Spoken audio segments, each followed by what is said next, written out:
इच्छा की और वो शिव जगत और जीव के रूप में फैल गया।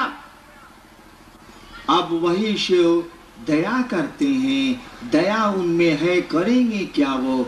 दया करते हैं तो जीव फिर शिव बनता है। इसी दया को गुरु कहते हैं।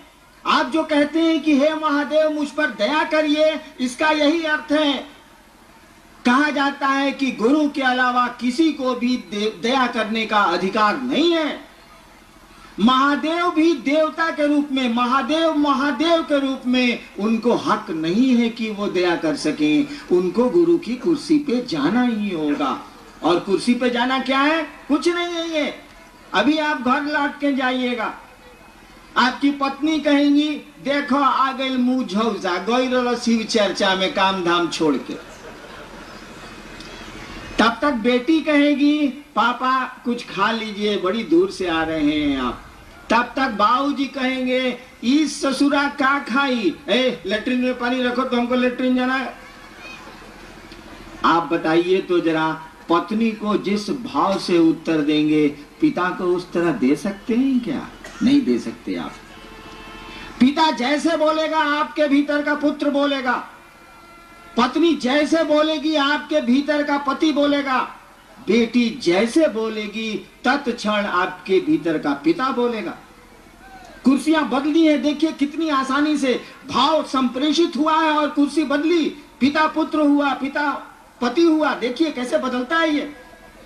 ठीक उसी तरह से जब शिव को कहेंगे आप कि हे महादेव हम पर दया करिए, वह शिव तो दया का अथाह सागर है, गुरु है। वो दया का मानी होता है कि गुरु पद धारित करते हैं। वो दया वहां से चलेगी, मांगने वाले को मांगना आना चाहिए। आप कहेंगे नहीं शिव, हे शिव मुझको त्रैलोक की शक्ति दें। वो ईश्वर हैं, महादेव हैं, दानी के रूप में वो सब कुछ दे सकते हैं, देते हैं। देखिए कैसे कुर्सी बदलती है। मैं तो नहीं जानता उनके परिवार के बारे में, मान लीजिए आप ही से सुना है। उसी समय अगर भगवती कहें क्या हरिनारायण से गप कर रहे हैं, चलिए बाहर बहुत देवता आपका इंतजार कर रहे हैं। महादेव जिस तरह से मुझसे बातें करेंगे भगवती से तो नहीं करेंगे। एक बार मैं महादेव कहानी है, हमारे टीवी में करिया फोटो आवता रुआ में नीमो ना होता तो हम क्या करें? हमारे टीवी एक बार मैं महादेव से बात कर रहा था, उसी समय भगवती आई कि चलिए जरा बहुत जरूरी काम है। मैं चुपचाप मुंह ठिसवाए रह गया, महादेव चले गए। अब देखिए आपका हमारा भाव कैसे बदलता है। जैसा भाव देंगे वैसा आवेगा। एक बात जान लीजिए, जिस तरह से ईश्वर कण कण में बसता है, सीधा विज्ञान है कि कण कण उसी की इच्छा से सृष्ट है, तो बसेगा नहीं। उसी की इच्छा से सृष्ट है, उसी के भीतर शक्ति चलती है और सृष्ट होता है जगत। उसी के भीतर से वो क्षरण होता है शक्ति का। कभी समय मिलेगा तो शक्ति तंत्र को जब समझाऊंगा तब ये बात समझ में आएगी, तब भगवती की स्थिति समझ में आएगी। जिस तरह से ईश्वर कण कण में बसता है, इस बात को जान लीजिए। उस ईश्वर का दया भाव भी, उस ईश्वर का गुरु भाव भी हमारे आपके रोम रोम में बसता है।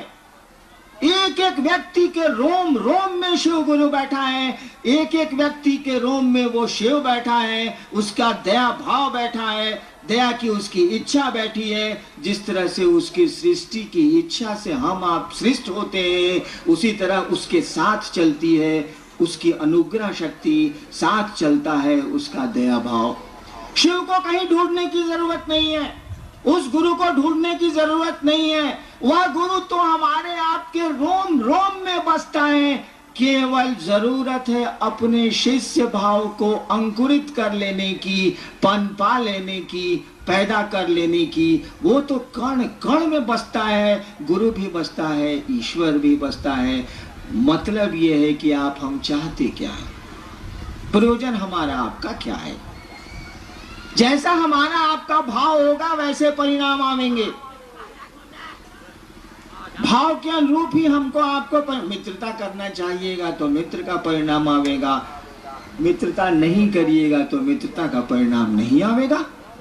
आगे गुरु तत्व में विभेद जाने की जिज्ञासा की है, वहीं तंत्र में शिव गुरु की क्या अवधारणा है, इसे जानना चाहा है देवा प्रसाद सिंह बेगूसराय ने।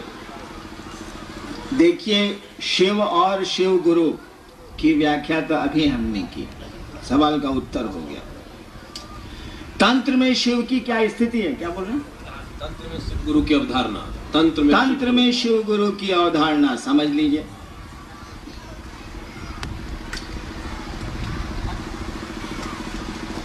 तंत्र शब्द का अर्थ क्या होता है? देखिए, आपने शिव को गुरु माना है, नहीं भी माना है तो हम आप आदमी हैं। अपनी बुद्धि का हमको आपको प्रयोग करना चाहिए। कपड़ा कीने जाइले हमनी का तो कहिले कि 2 रुपया घटावा हो, 5 रुपये 50 रुपये के सौदे में तो हम लोग सौदेबाजी करते हैं, और जहां ईश्वर की बात है, गुरु की बात है, थोड़ा भी ध्यान नहीं देते। पूजा की बात है, हम तो विचारते ही नहीं कि शिवलिंग पर जल चढ़ाएंगे तो होगा क्या। हम तो विचारते ही नहीं कि नमः शिवाय का जप करते हैं तो क्या होना, नहीं विचारते हैं हम लोग। बाबूजी कहले बारे तो नमः शिवाय, ओम नमः शिवाय के जप करतनी, लोग हमरा के बतौले बात तो करतनी। इसको उलट के बोलूंगा तो खराब लग जाए। जो जो कहेगा सो करिएगा हम, कि अपनी बुद्धि का हम लोग प्रयोग करते हैं, नहीं विचारते हम लोग। क्यों नहीं विचारते? इसका महत्व नहीं समझते। कपड़े का महत्व समझते हैं, पैसे का महत्व समझते हैं, लेकिन पूजा पाठ का कोई महत्व नहीं समझते। रूटीन वे में करते हैं, करना है, लोगों ने सिखला दिया है तो करते हैं। जानते हैं, मैं आपको बताऊं, मैंने जब शिव को गुरु माना था और शिव से जब मुझको कोई परिणाम नहीं आ रहे थे, मैं किससे कहने जाता, बताइए तो जरा। कोई तो नहीं था। मेरे मन ने यही आरा गांगी श्मशान में 1974 में ये तय किया था कि गुरु भगवान होते हैं तो भगवान गुरु काहे नहीं है। मैं भगवान शिव को समझता था, मैंने शिव को गुरु मान लिया। मैं तो नहीं जानता था कि महादेव गुरु होते हैं, मुझको नहीं पता था, न किताबों में पढ़ा था न किसी से सुना था। मैं किससे पूछने जाता, कौन मेरी बात सुनता? कोई तो नहीं था। मेरे मन का फितूर था, मेरे मन की कल्पना थी या शिव की दया होगी, नहीं कह सकता क्या स्थिति है। आज तो पकड़ते हैं हरिंद्रानंद को, आप तो पकड़ते हैं रामविलास सिंह को, आप तो पकड़ते हैं दूसरे गुरु भाइयों को कि महादेव के गुरु मलना 2 महीना हो गई, हमरा कुछो नहीं के बुझात। बताई तो हम केकरा के पकड़ती 1974 75 से लेके 82 तक। शिव को गुरु मानने के 8 वर्षों तक, 74 में मैंने यही आपके पुराने शाहाबाद के जिला मुख्यालय में मैंने शिव को गुरु माना था, और 1982 में जब मेरी बदली मजिस्ट्रेट के रूप में मधेपुरा में हुई थी, तब मैंने 8 वर्षों के बाद वहां के साथियों को जो श्मशान में सहरसा में मेरे साथ जाते थे, उनको मैंने, अब तो उसमें माननीय मंत्री भी बिहार के हैं लोग, मैंने उनको कहा कि छोड़िए अब श्मशान की पूजा, चलिए शिव को गुरु मानते हैं। यानी शिव को गुरु मानने के बाद भी मेरा मन इस बात को स्वीकार करने को नहीं तैयार था कि यहाँ भी झूठ नहीं है, यहाँ भी फरेब नहीं है, क्योंकि मैंने तो पूजा पाठ की दुनिया में फरेब पाया था, झूठ हमको मिला था, दुख मिला था, प्रताड़ना मिली थी। तो जो हमको मिलेगा वही ना आपको देंगे भाई साहब, जो मेरे पास रहेगा वही ना देंगे आपको। हम कहां से लाएंगे दूसरी चीजें? हमको मिला है अविश्वास, हमको मिला है धोखा, हमको मिली है अश्रद्धा। आप मुझसे विश्वास मांगते हैं, आप मुझसे श्रद्धा मांगते हैं। झूठ बोलूंगा तो दे दूंगा आपको, लेकिन सही स्थिति तो यही है कि मेरे पास विश्वास नहीं है, मेरे पास श्रद्धा नहीं है। मैं तो व्यापारी हूँ, एक हाथ दे एक हाथ ले की दुनिया समझता हूँ। इसके आगे समझने की हमारी आपकी स्थिति अब नहीं रह गई है। 8 वर्षों तक शिव को गुरु मान के मात्र मैंने अपनी पत्नी और 1-2 आदमी को मैंने कहा था कि मैंने शिव को गुरु माना, और इतने मेरे साथी थे। बचपन से पूजा पाठ की दुनिया से जुड़ा हूं, कितने साथी होंगे अभी, किसी को मैंने नहीं कहा कि मैंने शिव को गुरु माना। जो मेरे साथ श्मशान जाते थे, जब मैं मजिस्ट्रेट हुआ छपरा में, तो वहां के हेड ऑफ डिपार्टमेंट थे शशिभूषण वर्मा साहब। बचपन में मैं उनके साथ जमालपुर की घाटियों में साधना करता था, वहीं वो हेड थे और मैं वहीं डिप्टी कलेक्टर होके गया था। 1978 की बात है ये। रात रात भर हम और शशिभूषण वर्मा साहब रहते थे श्मशान में, वही छपरा के में नदी के किनारे। कभी उनको मैंने नहीं कहा कि मैंने शिव को गुरु माना, इसीलिए कि मुझको लगता था कि यहां भी फरेब है, यहां भी झूठ है।